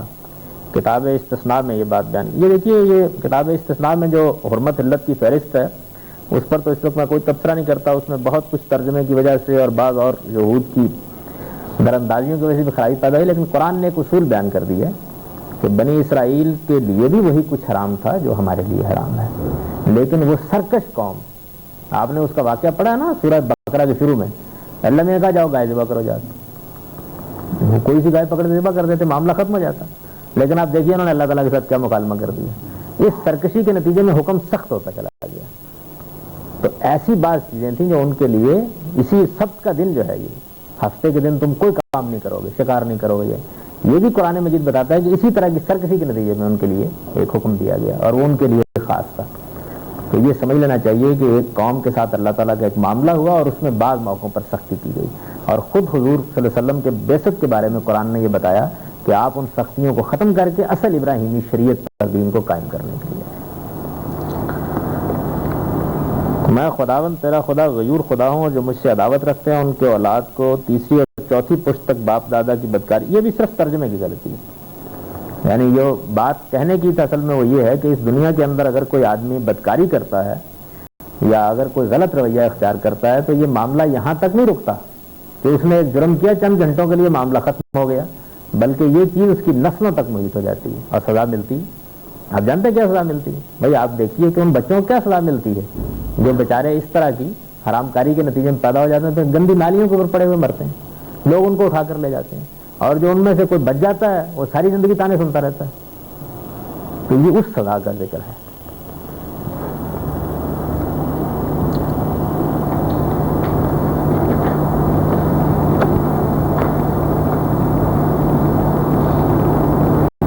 ذہنی صلاحیتوں کو بڑھانے کے لیے کوئی دعا یا اس قسم کی کچھ اور چیزیں بیان کریں. ذہنی صلاحیتیں تو جتنی اللہ تعالیٰ نے آپ کو دی ہیں وہ اتنی رہیں گی، البتہ اگر آپ ان کو اچھے طریقے سے استعمال کرتے ہیں اور اگر یہ کوشش کرتے ہیں کہ اپنے ذہن کو زیادہ سے زیادہ پرسکون رکھیں تو ان ذہنی صلاحیتوں سے کام لینے کی استعداد بڑھ جائے گی، کام لینے کی استعداد بڑھ جائے گی. اور بہت سی نفسیاتی مشقیں بھی ایسی ہیں کہ جن سے ان سے کام لینے کی استعداد بہت بڑھ جاتی ہے. تو یہ کرنے میں کوئی حرج بھی نہیں ہے. باقی اللہ تعالیٰ سے آپ زیادہ سے زیادہ علم کی دعا کیجیے. اگر ایک 19 سالہ نوجوان پر زنا کا بہتان لگا دیا جائے تو اس کے آئندہ کردار اور شخصیت پر اس کا کیا برا اثر پڑ سکتا ہے، جبکہ بہتان تراشی کرنے والے خود اس کے والدین ہوں. مزید یہ کہ وہ نقصانات کی خود کیسے تلافی کر سکتا ہے کہ جو اس کی شخصیت کو پہنچ سکتے ہیں. اگر ہر کام اللہ کی طرف سے ہوتا ہے تو اس کام میں اللہ کی کیا حکمت ہے؟ اللہ کی کیا حکمت ہے؟ دیکھیے اللہ تعالیٰ نے تو اس دنیا آزمائش کے لیے بنائی ہے اور اس میں ہر طرح کی آزمائش میں حساب کا پڑتا ہے. وہ بہتان بھی ہوتے ہیں، تہمتیں بھی ہوتی ہیں، راستے کی رکاوٹیں بھی ہوتی ہیں، اینٹ پتھر بھی ہوتے ہیں، بیماریاں بھی ہوتی ہیں، تکلیفیں بھی ہوتی ہیں. ایک بندہ مومن اگر ان سب مراحل کے اندر صبر کے ساتھ اور اپنے رب کے اوپر اعتماد کر کے رہے تو اللہ ہر چیز کا خاتمہ کر دیتا ہے. اس کی بہت شاندار مثال خود سیدہ عائشہ کا معاملہ ہے. اور میں آپ سے عرض کرتا ہوں کہ اگر آدمی واقعی خدا پر اعتماد کرنے والا ہو تو بہتان تراشی کرنے والوں کے سارے بہتان اس کی زندگی میں اس کے منہ کے اوپر اٹھ جاتے ہیں. اس لیے اس کی فکر بالکل نہیں کرنی چاہیے. باقی اگر کسی والدین نے اس طرح کی بری حرکت کی ہے تو ان کو بھی نصیحت کی جا سکتی ہے کہ اللہ تعالیٰ ان کو توفیق دیتا کہ وہ ایسا نہ کرتے. آپ کو اپنے بچے کے، اپنے بھائی کے، اپنے باپ کے، کسی کے بھی کسی جرم کے بارے میں علم ہو تو پہلا مرحلہ یہی ہے کہ آپ اس پر پردہ ڈالیں اور اس کی اصلاح کرنے کی کوشش کریں، نہ کہ اس کی تشہیر کر کے اس کے لیے زندگی حقیقت بنا دیں.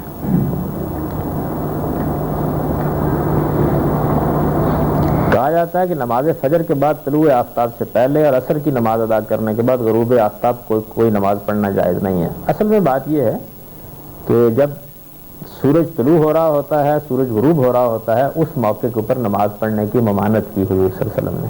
اور اس کی وجہ یہ ہے کہ ان مواقع پر سورج کی پرستش کیونکہ ہوتی رہی ہے ہزاروں سال تک دنیا میں، تو بالعموم لوگ یہ کرتے تھے، تو اس سے بچانے کے لیے یہ کر دیا گیا. اس کو پھر ہمارے علماء نے یہ محسوس کیا، آپ تو آپ کے ہاتھ پہ گھڑی بندی ہوتی ہے نا بیٹھے ہوئے کمرے میں، تو انہوں نے کہا کہ بھائی عصر کے بعد ہی سے احتیاط کی جائے، فجر کی نماز کے بعد ہی سے احتیاط کی. تو یہ احتیاط پر مبنی مسلک ہے. ورنہ یہ ہے کہ اگر آپ کو اطمینان ہے پورا کہ سورج ابھی طلوع ہونے میں وقت ہے یا غروب ہونے میں وقت ہے، آپ نماز پڑھ سکتے ہیں. اگر فجر کے نوافل فرائض کی ادائیگی سے پہلے نہ پڑھے جا سکیں تو کیا وہ فجر کی جماعت کے بعد آفتاب سے پہلے پڑھے جا سکتے ہیں؟ پڑھے جا سکتے ہیں. آپ کو اس کا اطمینان ہونا چاہیے کہ سورج طلوع نہیں ہو رہا تو پڑھ لیجیے. کیا صدقے کا گوشت یا کوئی رقم عیسائی کو دی جا سکتی ہے؟ پہلے تو سمجھیے کہ صدقے سے کیا مراد ہے. یعنی آپ نے اللہ کی راہ میں کوئی چیز قربان کر دی، فرض کر لیجیے، یا آپ نے اللہ کی راہ میں کوئی مال دیا ہے تو یہ مال جو آپ مسکینوں کو غریبوں کو دیں اس میں کسی کافر مسلم کی کوئی تفریق نہیں ہے، جس کو چاہے دے۔ غریب ہونا چاہیے، مسکین ہونا چاہیے، ضرورت مند ہونا چاہیے، ضرورت مند ہے تو جس کو چاہے دے دی۔ اگر صدقے کے بکرے کی نیت کی ہو، کسی وجہ سے بکرا نہ دیا جا سکے، تو اس کے بکرے کی قیمت صدقے میں دی جا سکتی ہے؟ بالکل دی جا سکتی۔ آپ اتنی بکروں کی نیت کرتے ہی کیوں ہیں؟ آج کل کے زمانے میں دیکھیے طالب علموں کی ضرورتیں ہیں، دوسرے لوگوں کی ضرورتیں ہیں، ان کو پورا کیجیے، وہ زیادہ اہم ہے۔ یعنی اب لوگوں کے لیے بکرے کا گوشت کھانا اتنا اہم نہیں رہا ہوا۔ پہلے زمانے میں تو یہ تھا نا کہ، اور اب بھی دیہات میں بعض اوقات لوگوں کے لیے بڑی نعمت ہوتی تھی، لیکن اب دوسری ضرورتیں زیادہ اہم ہو گئی ہیں، تو انفاق کرنے میں ان کو ترجیح دینی چاہیے۔ کیا اسلام میں عیسائی کے ہاتھ سے کوئی چیز لے کر کھا سکتے ہیں؟ بالکل کھا سکتے ہیں۔ اللہ تعالیٰ نے تو ان کی عورتوں کے ساتھ شادی جائز قرار دی، تو کیا آپ اپنی بیگم صاحبہ سے یہ کہیں گے اگر وہ مسیحی ہو یا یہودی ہو کہ بیوی ذرا ہاتھ نہ لگانا؟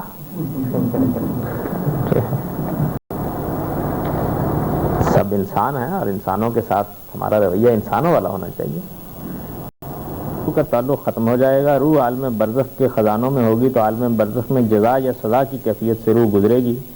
پھر قیامت کے دن روح کو نیا جسم ملے گا، تو پھر نئے جسم کو سزا ہوئی، اس جسم کو تو نہ ہوئی، یا صرف روح کے لیے سزا ہے، جسم کے لیے نہیں۔ اب بھی جو کچھ ہمیں تکلیف ہوتی ہے وہ ہمارے اصل شخصیت ہی کو ہوتی ہے، اس کو آپ روح کہیں، نفس کہیں، جو جی چاہے کہیں، جسم کو تو کچھ نہیں ہوتا۔ جسم تو اصل میں اس تکلیف کے منتقل کرنے یا محسوس کرنے کا ذریعہ بنتا ہے۔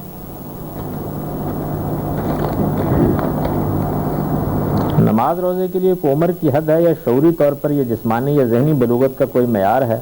عام طور پر جو جسمانی بلوغت ہو جاتی ہے تو اس کے ساتھ ہی ذہنی بلوغت بھی ہو جاتی ہے، بالعموم یہی ہے، اس لیے اس کے بعد نماز پڑھنی چاہیے۔ لیکن اگر کسی آدمی کو ذہنی بلوغ نصیب نہیں ہوا تو امید اللہ معاف کریں گے۔ اگر پچھلی صف میں صرف ایک نمازی ہو تو اگلی صف کے نمازی کو ساتھ ملانے کے لیے کیا طریقہ اختیار کرنا چاہیے؟ جو صاحب امام کے بالکل پیچھے کھڑے ہیں ان کے کندھے پر آپ ہاتھ رکھ دیں اور وہ اسی طرح نماز کی حالت میں پیچھے آ جائیں اور باقی لوگ اپنی صف برابر کر لیں۔ طریقہ یہ ہے، لیکن اب اس طریقے پر عمل کرنا کم و بیش ناممکن ہو گیا۔ اس کی وجہ ہے کہ آپ نے ہاتھ رکھا تو امید یہ ہے کہ تھپڑ مار دے گا دوسرا، اس لیے وہ پتہ ہی نہیں یہ بھی کوئی دینی اصول ہے۔ اچھا، اس کے بعد جو دوسرا حادثہ ہوتا ہے یہ کہ اگر اس نے عقل مندی کی اور پیچھے آ گیا تو نمازی اس سارے خلا کو قائم رکھ کے کھڑے ہوتے ہیں، وہ کہتے ہیں کہ نماز میں انگوٹھا نہیں ہلنا چاہیے۔ یہ مسئلہ ہے نا، یہ معلوم نہیں کہاں سے مسئلہ پیدا ہوا۔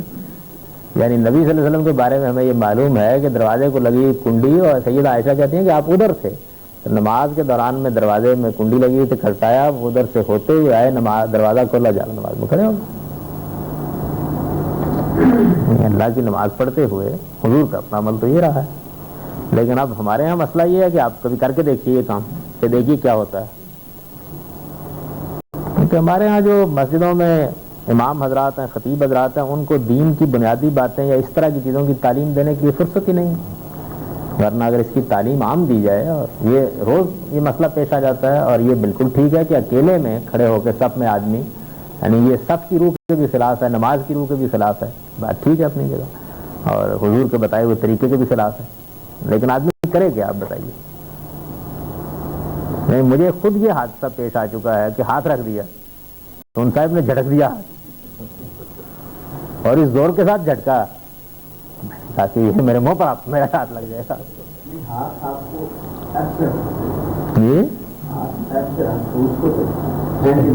یہ تو کام آپ کو ساتھ ہوتے تو کر لیتے، میں تو کر نہیں سکتا۔ اس کے بعد میں نے خود دیکھا اپنی آنکھوں سے کہ ایک صاحب نے اسی طریقے سے آ کے تو ہاتھ رکھا اور وہ صاحب پیچھے آ گئے، یعنی وہ معقول آدمی تو، اس کے بعد کھلا ہے، لوگوں نے اس کو نہیں ڈرا، تو جو پیچھے کھڑے ہونے کے نتیجے میں خرابی پیدا ہونی تھی وہ اگلی پوری صف میں پیدا ہو گئی۔ اس کی تربیت اور تعلیم لوگوں کو اگر دی جائے تو ٹھیک ہے۔ ویسے عمل کرتے ہیں اس پر۔ کیا قرآن مجید میں ایسی صورتیں بھی ہیں جن میں مکی اور مدنی آیات ملی ہوئی ہوں؟ اگر ہیں تو اس کی کیا حکمت ہے اور کچھ سے نظم متاثر نہیں ہوتا؟ جہاں مدینے کی آیات کو کسی سورہ کا حصہ بنایا گیا ہے تو وہ نظم ہی کی وجہ سے بنایا گیا ہے، یعنی وہاں مضمون کا تقاضا یہ ہے کہ اس مضمون کے ساتھ ملا کر ایک پورا منظم کلام بنا دیا جائے۔ کیا جنازے میں شرکاء کی تعداد کے زیادہ یا کم ہونے سے مرنے والے کی مغفرت یا ثواب پر کوئی فرق پڑتا ہے؟ یہ مسئلہ ہمارے ہاں بعض روایتوں کو نہ سمجھنے سے پیدا ہوا ہے، ان کو سمجھ لیجیے، اس کے بعد یہ مسئلہ پیدا نہیں ہوگا۔ صحابہ کرام جو حضور کے صحابہ کرام ہیں اور جنہوں نے حضور کی تربیت پائی اور تعلیم پائی، ان کے زمین کے اوپر شہداء اللہ فی الارض ہیں، ان کو اللہ نے یہ لقب دیا ہے اور اس مقام پر یہ فائز ہوئے. یعنی ہمیں تو اس پر فائز ہونے کی جدوجہد کرنی ہے مسلمان امت کو، لیکن وہ فائز ہو گئے اس مقام پر. شہداء اللہ فی الارض، زمین کے اوپر خدا کے دین کی گواہ تھی وہ پوری کی پوری جماعت. حضور نے ان کے بارے میں یہ فرمایا کہ تمہارے اندر سے اگر کوئی 10 آدمی، بعد میں 20، بعد میں 40 آدمی کسی کے جنازے میں جمع ہو گئے اور خیر کے ساتھ جمع ہو گئے تو تمہاری یہ شہادت جو ہے یہ بتا رہی ہے کہ اس کی مغفرت ہو گئی. یہ روایتیں ہیں، یہ ٹھیک ہے بالکل، اس لیے کہ وہ تو ایسی شہادتیں نہیں دیتے جیسی ہم دیتے ہیں. آپ ان کے زمانے میں تو روایت یہ تھی کہ صالحین کسی جو آدمی کبیرہ گناہ کا ارتکاب کرتا ہو یا نماز کا اہتمام نہ کرتا ہو، نماز پڑھنے کے لیے جاتے تھے جنازے کی. تو یہ ان کے متعلق یہ روایتیں ہیں. باقی یہ کہ اب تو میرا خیال یہ ہے کہ جتنا آدمی زیادہ فاسق فاجر ہوگا اتنے لاکھوں لوگ ٹوٹ پڑیں گے اس کے جنازے میں. اب تو ہم نہ اس حیثیت میں ہم ہیں، نہ ہماری شہادت کو شہادت اہمیت رکھتی. بال یہ جو روایتیں ہیں میں نے آپ کو سمجھا دیا کہ وہ کن کے بارے میں، وہ زمین کے اوپر اس پاکیزہ ترین قدسیوں کی جماعت کے بارے میں ہیں جو شہداء اللہ فی الارض کے منصب پر فائز ہوئے. اور اپنے زمانے میں ظاہر ہے کہ وہ جس کے بارے میں شہادت دیں گے علی علم دیں گے. معلوم تھا ان کو. کیا بغیر وضو کے نماز جنازہ پڑھی جا سکتی ہے؟ میرے نزدیک تو نہیں پڑھی جا سکتی. نماز کے لیے وضو کرنا چاہیے، لیکن احناف قائل ہیں اس کے. اگر وتر کی نماز میں جان بوجھ کر دعائے قنوت نہ پڑھی جائے تو کیا نماز ہو جائے گی؟ میں نے ابھی عرض کیا ہے کہ وتر کی نماز تہجد کی نماز ہے. تہجد کی نماز ایک نفل نماز ہے. نفل نماز میں آپ چاہیں دعائے قنوت پڑھیں چاہیں نہ پڑھیں، اس سے کوئی فرق واقع نہیں ہوتا. قنوت نازلہ سے کیا مراد ہے؟ یہ ایک دعا ہے جو بڑے خطرناک حالات میں یا بعض لوگوں نے جب غیر معمولی ظلم کیا، جیسے حضور کے زمانے میں کچھ لوگوں کو تعلیم کے لیے بلایا اور قتل کر دیا، تو آپ نے بد دعا کے طور پر پڑھی ہے. اور یہ ایسے ہی موقعوں پر پڑھنی چاہیے. یعنی یہ نہیں کہ آپ کا جب بھی چاہے قنوت نازلہ پڑھنا شروع کر دیں.